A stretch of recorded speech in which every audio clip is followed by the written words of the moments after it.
Well, Eric, welcome. Well, thank you And just very to let you much. know, I was kidding about that 116 years, but Yeah, it's only 105. yeah, well, how could I have made such an error? I don't know. But hey, so you've had a long, we established that, and successful career. Tell us about your journey. Yeah, well, thanks a lot. It has been an interesting journey. I first became interested in extension in probably 1977, um, and it was a result of uh, my forestry professor who would, in his classes every day, eventually have a story or two about working with forest landowners and what he did as a state extension specialist. And after listening to that for several weeks, I thought, this is something I want to do. Um, I had to put that on hold for about 5 years as I was in Navy ROTC and owed the Navy some time when I graduated. But um, after 5 years living on ships, I resigned my commission and returned to graduate school to get a master's degree at Ohio State, and then applied for a county extension agent job in North Central Ohio. I was the number 2 selectee, um, but was able to and did accept that position. So I worked in Medina County, Ohio, as a community and natural resource development agent. Medina County was the only county in Ohio where the county commissioners fully funded a CNRD agent, as we called them. Spent several years in the county, moved to the district office in Northeast Ohio, and then had the opportunity to return to campus on a study tour to um, work on my bachelor's or my PhD.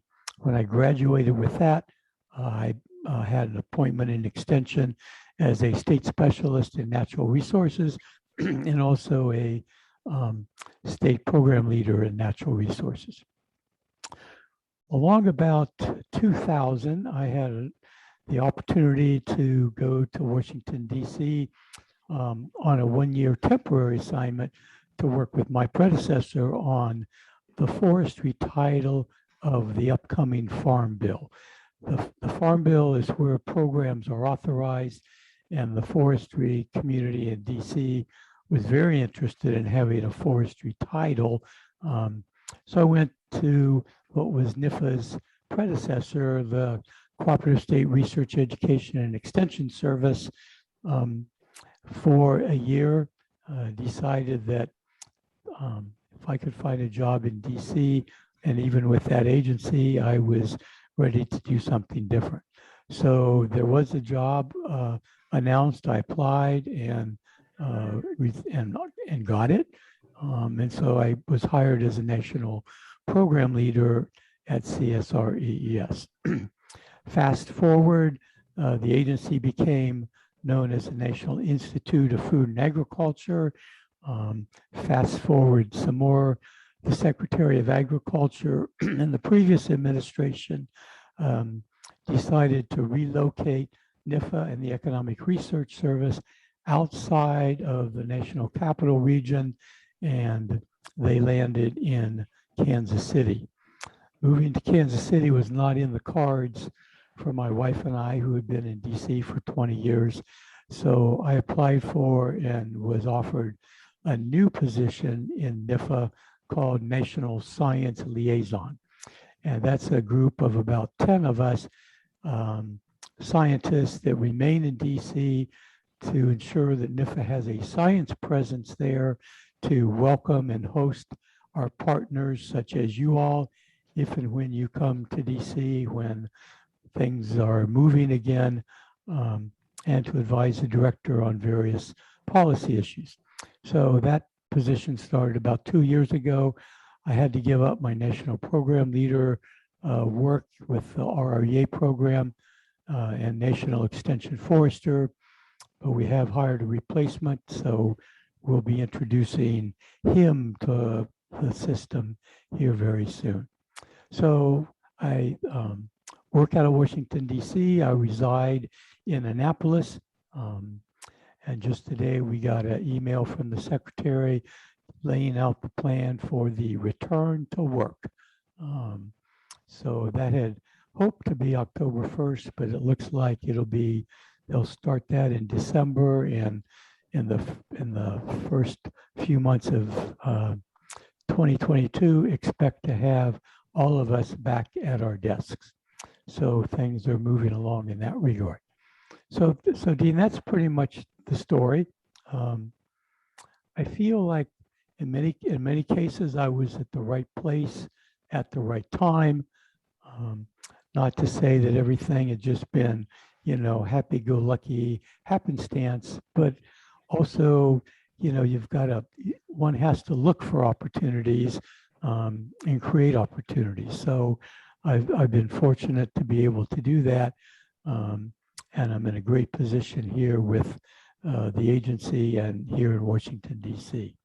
Not many folks can say, I ride the bus down Independence Avenue and look at the Capitol every morning.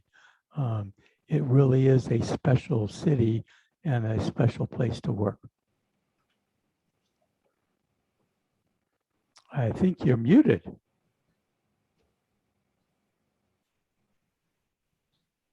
Sorry about that.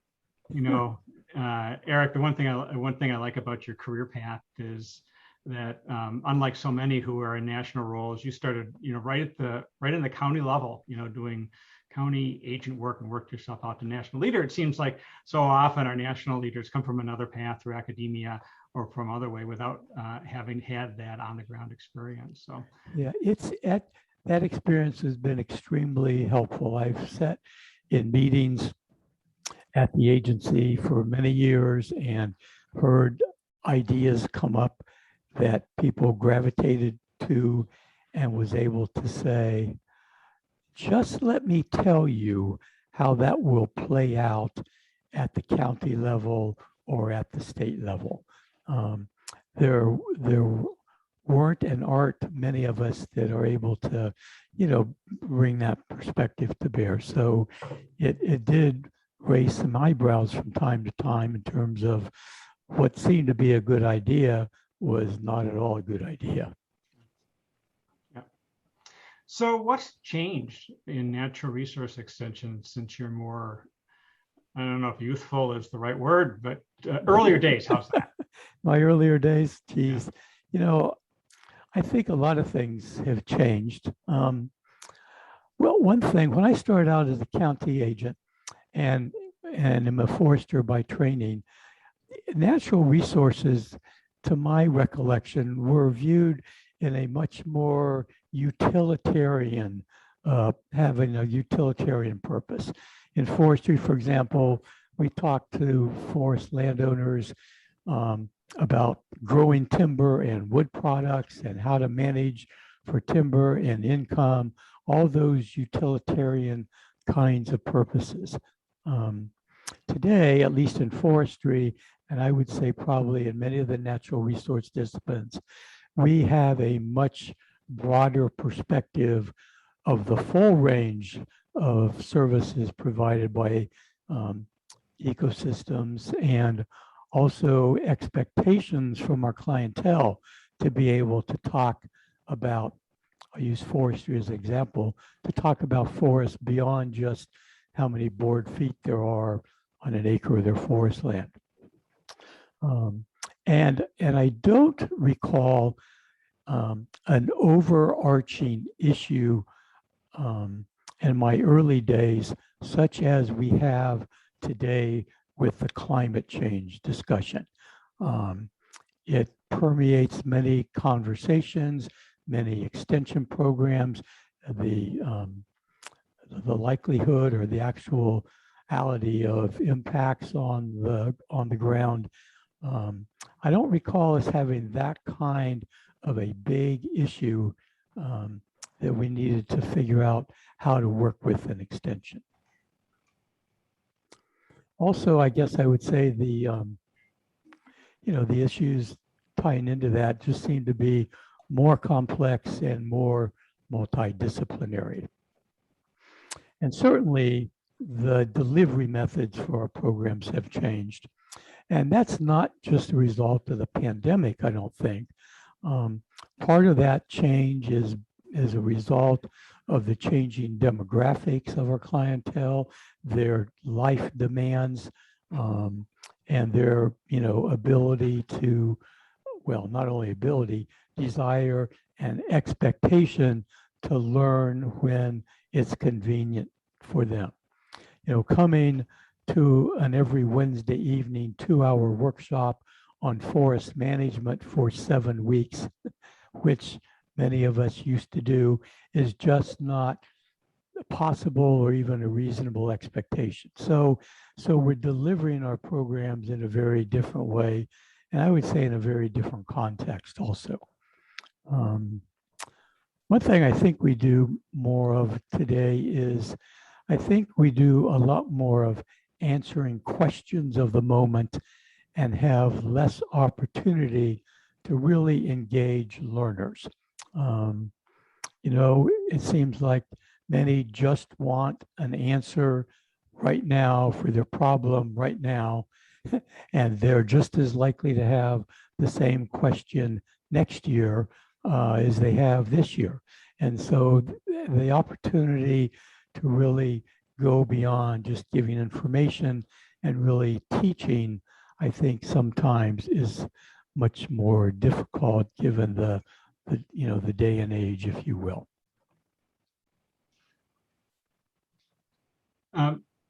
Somebody sent a chat message, what was from Chris Jones, saying, isn't there a photo of Seaman Knapp? He was one of the early founders of Extension back in the early 1900s, and Eric sitting someplace.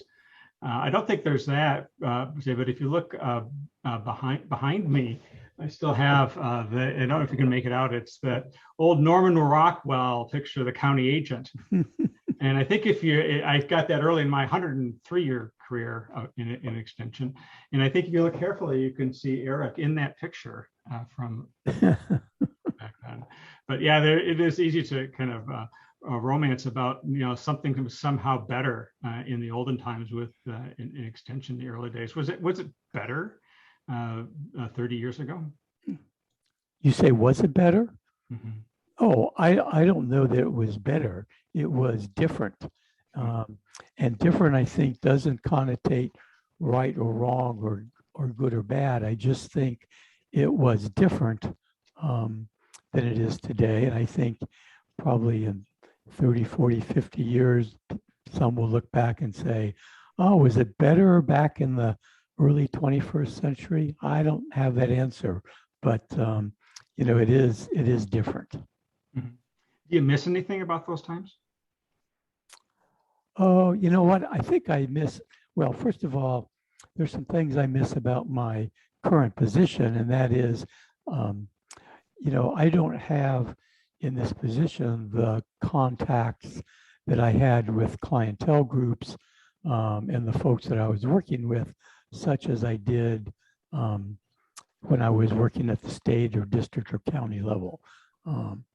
If I were working at the state, district, or county level, I would probably be missing the frequency of the kind of day-to-day contacts I had with folks I worked with, the depth of relationships I had with folks.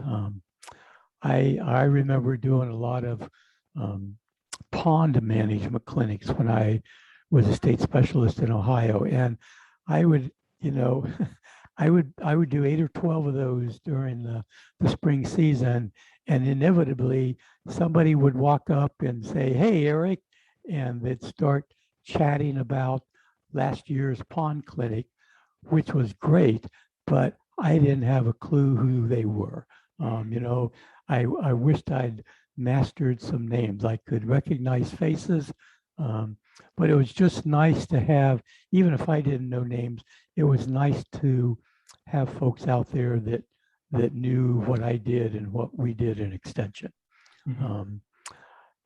Were I out there in that kind of a position, in a field delivery position today, I'm not sure that we have that opportunity. But those of you watching or listening later at your own convenience, may have had some different kinds of experiences or been able to nurture those kinds of relationships. But the depth of the relationship I found was really rewarding. So how would you assess where Extension Natural Resources is today? You touched on a little of this earlier, but where are we?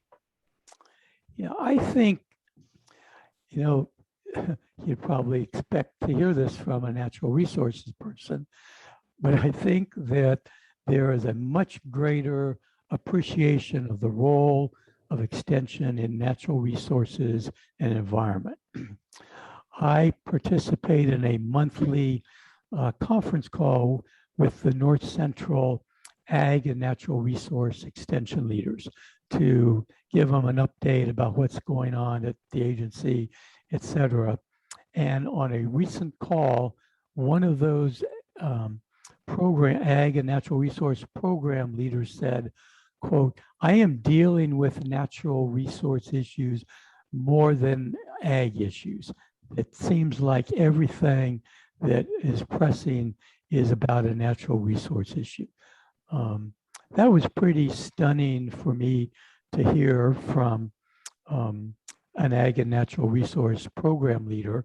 But I think Extension really has a unique opportunity, and also there's a unique opportunity, I think, and role in connecting natural resources and community development issues. Many of those are intertwined. If you think about climate change, for example, and communities being ready to adapt to extreme events, that's a community development issue as much as it is a natural resource issue. So I think that Extension is well poised to play a really big role there. I think there's also clearly a role in natural resources that's maybe different from the extension agricultural programs that I know of, and my knowledge is a bit limited. But it seems like in agricultural sciences and in agricultural production, there are crop consultants, feed consultants, vertically integrated ag enterprises who may or may not need extension to the degree they did previously. I can't say the same thing about environment, natural resource, and community development issues. So I think there is a place there that those of us that work in natural resources and community development really have a niche that needs to be filled. I don't know that it's widely recognized or acknowledged, at many of the state levels in terms of where states, fund positions and programs.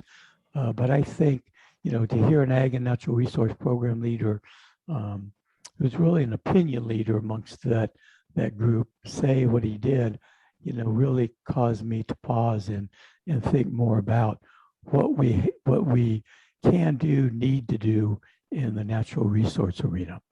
Mm-hmm. Yeah, I remember years ago, maybe even a little bit more recently, that those in natural resource extension would express concern that somehow natural resources extension is not really well funded. We're sort of inferior. We're the stepchild of agriculture and 4-H and others, and lamented that despite the importance of our work, we don't seem to get the resources we deserve. Rightly or wrongly, do you think that trend has changed? Well, I don't think the trend has changed necessarily, but what I think needs to change is all of us need to stop lamenting about what we don't have and concentrate on what we do have and the differences we make. It's pretty easy to go down that path, and I've been down that path many times about, not having the resources that are needed, or going to a North Central Ag and Natural Resource Program Leaders semi-annual meeting and not being able to find natural resources on the agenda anywhere. So I've lamented and been down that road, but I think we need to, work hard to lift ourselves up out of that. And I've often used the phrase "name it and claim it." We need to name it in terms of what we do, what our program areas and contributions that we can make, and claim that and do it and move it out. I had a mentor early on in my extension career who said, quote, "Nothing beats aggressive programming." And he didn't mean aggressive in a feisty way, but aggressive in terms of being out there, being proactive, getting it done, not waiting, not listening to the naysayers who would say, well, natural resources are important. This is really a whatever organization. So I think we can and should think differently about ourselves and work hard at that, because it's really easy to go down that other path. So where do you think we're going in the future? And I'm going to ask this in two parts. First of all, in the kind of issues, you already mentioned one, climate change, that we'll face in the future. And the second part of that is in how we as extension professionals do our job. Sure. So a couple of thoughts on where we're going in the future, or could go in the future.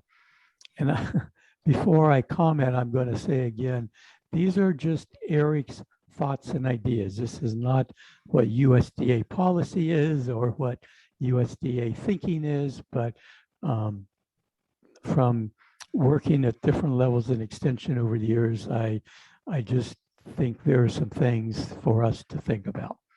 One is, well, first of all, most of the natural resource issues of the day are connected. And I think we need to think about how we use those resources, be they our land resources, our water resources, et cetera, and think about and take into account how and what we consume. How does our day-to-day living impact the natural world? I think consumption is going to be something that needs to be addressed. I think natural resource agents are in a good position to do that. As I was thinking about this, I was reminded of the several long stories in the Washington Post about the Colorado River running out of water, and thinking about Chris Jones at the University of Arizona, who is on this webinar, and the issues that Arizona and others in the Colorado River basin will have to think about. And they're largely around consumption, given that the water supply and the precipitation patterns aren't what they used to be. So I think we need and have an opportunity in extension to talk about consumption, and not at all in a values-based way, but we need to stick with the science, which leads me to a second topic that I think we need to work on in natural resources, and have the opportunity and really urgent need to do that. And that is rebuilding trust and confidence in science. The answers change as a result of new knowledge. As I've been watching and listening to the discussions about science and the pandemic and the vaccines, et cetera, this really was driven home for me. The answers have changed as more knowledge and more research was gained. And I think there's just not, for whatever reason, the level of trust and confidence in science that really enables us as a society to move forward, regardless of what the topic is. New knowledge, leads us, provides new answers, which leads us to new ways of thinking, or in the case of ag and natural resources, new practices that we put on the ground. So I think there's a lot of work we need to do in terms of rebuilding trust and confidence in science. I don't know exactly how to do that. And certainly, I don't think anybody would come to an extension program called, oh, rebuilding trust and confidence in science. I think we need to think about how do we incorporate this idea of science and what we learn and how things change and evolve over time. And what was true, 2 years ago may not be true today, just because we have new knowledge, not because scientists don't know what they're talking about. The last thing I'd say about this idea of where do we go in the future, I think, is continuing to think about being agents of change. And sometimes I think we are really scrambling to catch up as opposed to leading change. For example, in natural resources, we could have been engaged in a significant way in climate change and the impact on ecosystems long before now. We're getting there. We're not where we need to be. I think most natural resource folks would say that, so it's not a new idea or new thinking, but this didn't happen overnight, and we could have been there and been agents of change long before now. I think sometimes a common excuse about what we're doing or not doing is, well, it's not on the minds of our clientele. Nobody is calling me about X, Y, or Z. To which I respond, sometimes we and our clientele don't know what we don't know. So I think we need to figure out, how to, look over the horizon and see what's coming at us, and figuring out how to begin to address issues that are going to be on the forefront as they get closer and closer. I could use my Navy analogy here of being at sea and seeing over the horizon what looked like a smokestack or a mast of a ship. And as it got closer and closer, it became clearer and clearer, and one could get a more complete picture. Same thing applies here, I think, in terms of, we can maybe see and peek over things that might be poking up above the horizon. They're going to get here eventually. We need to figure out how to be the agents of change that we really are expected to be, and what extension was founded to do. Eric, any other thoughts about how we do our job as extension professionals? You talk about, looking over the horizon, being more proactive perhaps, and you also earlier talked about trying to get more opportunity to engage our learners instead of just asking the next question that comes up. Any other thoughts you have? So Dean, I'm not sure. Could you give me that? I'm not sure I really understand the question. Well, you talked a little bit about natural resource issues that will be faced. The second part of the question was how we do our jobs as extension professionals. I guess, you've you started your career in a environment where an overhead projector was the highest technology certainly had. Yeah. And we both can probably still take apart and reassemble and fix an overhead projector with our eyes closed, but right. Things have changed over time, both in the methods we use and the technology that we're able to employ. How do you think that might affect us going forward in the future as well? Yeah. So, a few thoughts on that really, for me, one could also consider, how do you, what are some ideas for early and mid-career extension professionals and how we do our jobs. I would say first and foremost that we need to continue to think of ourselves as teachers, non-formal education. We are, in my book, we are teachers first. I am a teacher before I'm a forester.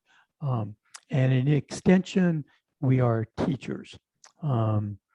Again, a mentor story. I had a mentor who would say when he was asked about, going to campus for some kind of meeting to do X, Y, or Z, he would say, "I am teaching that evening."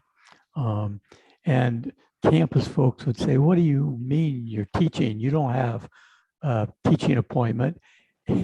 to which was provided the opportunity to explain that we are teachers. I think we need to think about ourselves as teachers, not as just people that stand up and talk, or just, quote, do presentations.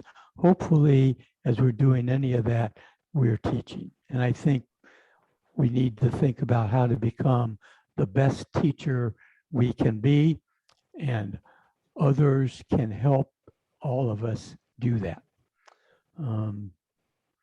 I think another important part of beginning a career or being an early stage of extension is find yourself a mentor. I still remember mine. He was my best man at my wedding. If you can't find a really solid mentor, at least find a sounding board, and don't hesitate to try on ideas with somebody else who has a receptive ear, who is, interested and glad to have those kinds of engaging conversations. I think mentors can be of tremendous benefit, particularly in early and mid-career extension folks. I think another thing that we need to, that I would encourage us to think about is don't reinvent the wheel. My extension mentor used to say, there are no new ideas, only variations on what we've done. Now, that's a bit of an overstatement, but I say this in the context of looking to see what's already been done, and then make it work in your setting. Drives me crazy when I constantly hear, about programs or projects that want to develop a curriculum. I think there's more curricula out there than we can shake a stick at. I think we need to, find what's there, put our own, I don't know what the word is, put our own take on the topic, if you will, and use, what others have learned as they've developed material. Academia rewards individual enterprise, and thus I think that sometimes hinders a lot of creative enterprise that comes with working with a team and working with others, finding out what's been done, and then putting your own professional and educational twist, if you will, on the topic in a way that best serves your clientele.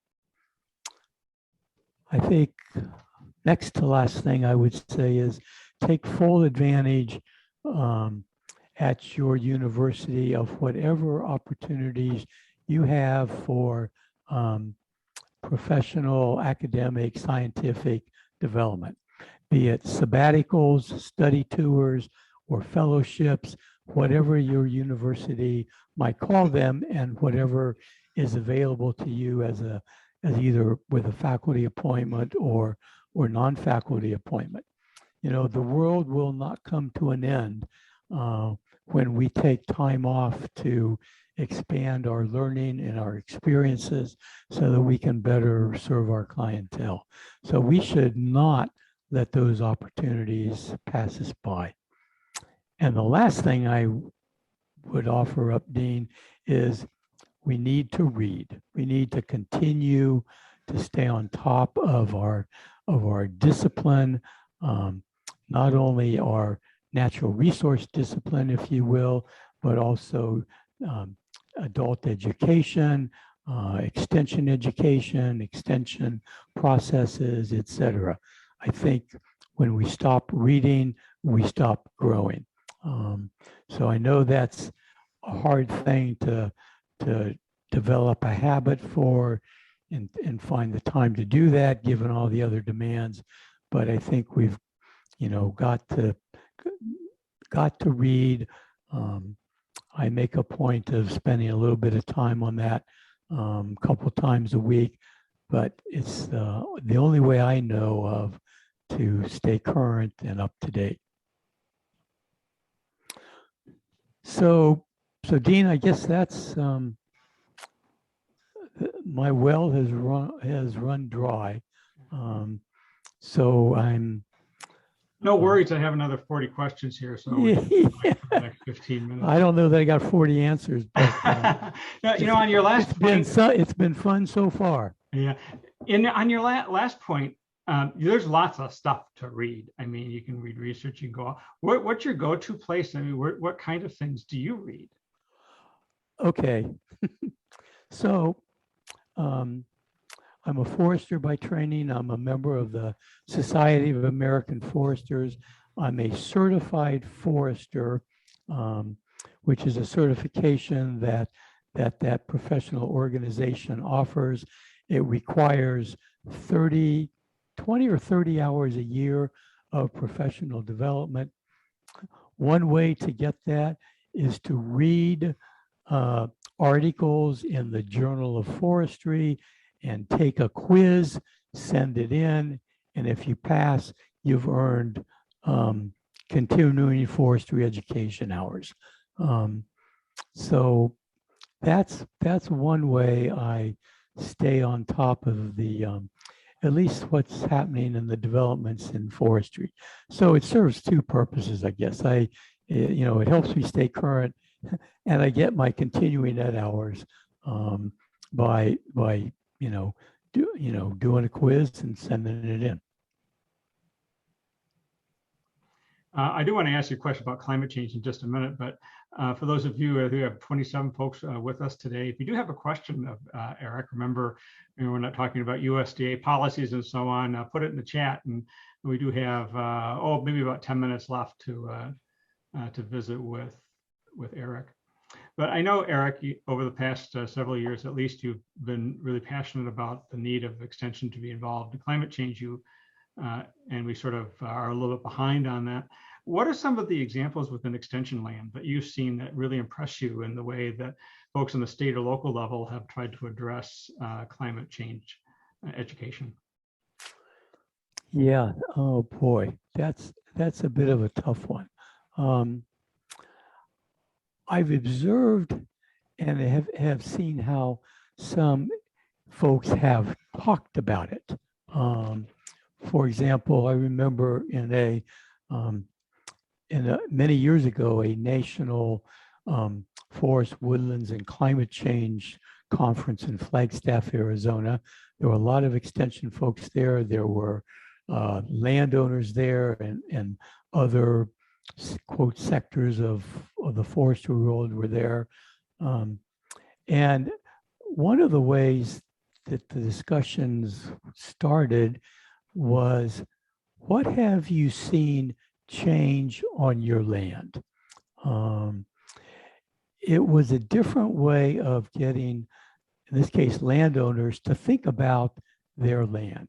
What have you seen change over the last 10 to 20 years? And they could talk about what's changed. They're seeing bird species that used to be at high altitudes, at low altitudes, now at low altitudes and high altitudes. They've talked about, understory. They've talked about regeneration. They were able to talk about a host of things, which opened up the conversation about, one thing that's changed that could be bringing about some change is what's happening with our climate and our drought and our warming planet, etc. Talked about in a context that they could relate to. So it wasn't about, you know, hammering on climate change. It was opening a conversation about what have you seen that's changed, because they can talk, you know, landowners can talk about that. They're passionate about their land. They're wonderful stewards, and you know, not a one of them said, "Oh, I haven't seen anything change." You know, everybody had something. So I think we need to think about how to talk about it in ways that are science-based and not value-laden or become, you know, the political agenda. There is plenty of science about what's happening.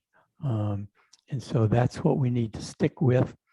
And also, you know, I think we need to talk about accepting the science or not, but not believing in climate change, et cetera. Science is not a belief. So we need to, you know, be straightforward in how we talk about things, and introduce this, which is a controversial topic in many places, in ways that can elicit a, you know, a good, healthy conversation and discussion. I have a question here from Sandy Smith.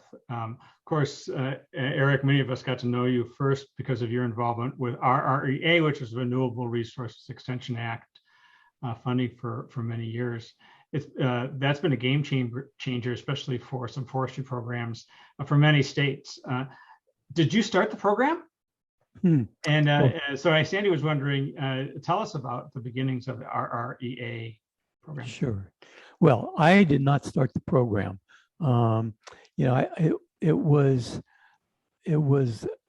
really the forestry community in DC. There's many national organizations, landowner, professional, trade, commercial agencies, et cetera, that really started the conversation about a forestry extension program, because we already had a forestry research program in the universities called McIntyre Stennis Cooperative Forestry Research Program. You know, the Forest Service was as big an advocate for an extension forestry program as the extension directors, and maybe more so. But at some point, I think when the ball got rolling, if you will, in terms of interest and support and a desire from the broader forestry community to really engage or quote, utilize the extension system to help reach forest landowners and help them reach their goals and objectives, that I think once that sort of momentum built, then, you know, the system, if you will, in terms of the land grant universities and leadership, you know, began to get behind this idea of a program that could do just that. And so this was established, I think, 1978, maybe, I don't remember the year exactly, but it's now authorized at $30 million a year, meaning the authorizing committee in Congress said to the Appropriations Committee, you know, we authorize you to spend up to $30 million a year on this. The Appropriations Committee decides how much they're really going to spend. And right now it's $4 million a year. So it's like 14% of the authorized funding level. But it was developed, you know, long before I came to CSRES. I think it started, I remember the conversations about it as I was finishing up a master's degree and looking for an extension job in Ohio. There was conversation about, oh, we're going to get a chunk of money from the feds to just, you know, do some more extension forestry work, and here's how the dean wants to spend it.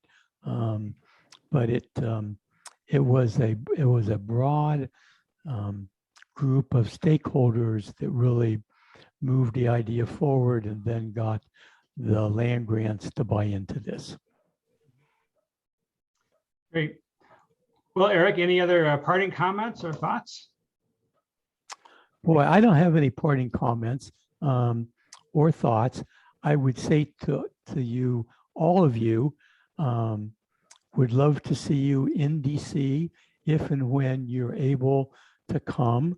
The whole idea of the position that I'm in and my other national science liaison folks is to facilitate your visits, to host you, to help you make connections that you'd like to make with other organizations and agencies. So I doubt that we'll ever get back to the travel patterns that we used to have, but we now know that we can do all of this virtually.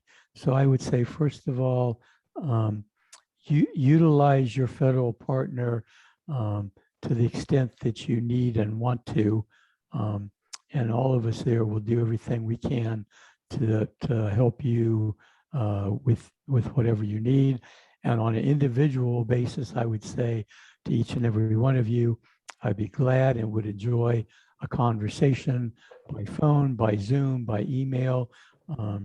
If there's anything you want to challenge me on, et cetera, I'm glad to have those conversations because as I'm reminded, I am not right about everything. So would enjoy more discourse on all of this. Well, Eric, thanks a lot. Really appreciate your comments and your wisdom and your perspectives. Well, it's been my pleasure. Thank you. Before I turn it over to Sandy, just wanted to let everyone know that this and all of our foundation webinars are posted on our website, nreef.org, nreef.org. Our next podcast will be on Tuesday, October 19th, and we'll be listening to Mike Crimmins. He's a specialist in the University of Arizona, and Eli Sager at University of Minnesota. They're going to talk about podcasting, which should be loads of fun to listen to and watch. With that, thanks. I'm going to turn it now over to Sandy and let him talk a little bit more about NREEF, what we're about, and your opportunities to contribute to our organization. Sandy?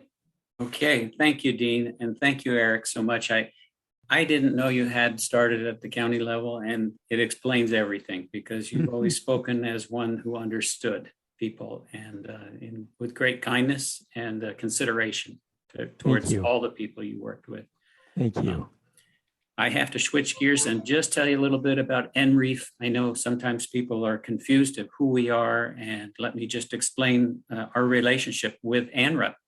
ANREP was the original organization started about 20 years ago, 22 years ago, and NREEF only started in 2019, right at the end of 2019, and we are a private foundation to support ANREP, as well as to support other natural resources type extension work, but mostly our focus is on ANREP. The way the IRS rules are now for foundations like us, we can't exist solely to support ANREP, but essentially ANREP is our main source of support, or ANREP is our main source of, or main focus of our support, excuse me. NREEF did some focus groups throughout 2020, and the pandemic time was challenging, but we learned a lot from our ANREP members as well as other natural resource professionals. And we actually started a campaign this year in 2021. We call it our campaign 2021. And our initial campaign is to seek support from extension educators, from ANREP members to grow the foundation, to grow an endowment. The next phase of this campaign is just about to begin here, where we go to corporate sponsors and other foundations that might support our work. But the bottom line and purpose of our organization is to support professional development of natural resource extension educators. And we can accept contributions that allow individuals and organizations to deduct that from their taxes. So we are tax exempt, so to speak. We are a registered charity with IRS, or recognized as a charity, a charitable foundation. So we're hoping that ANREP members will all chip in $20.21 this year to help grow our endowment and give us a start.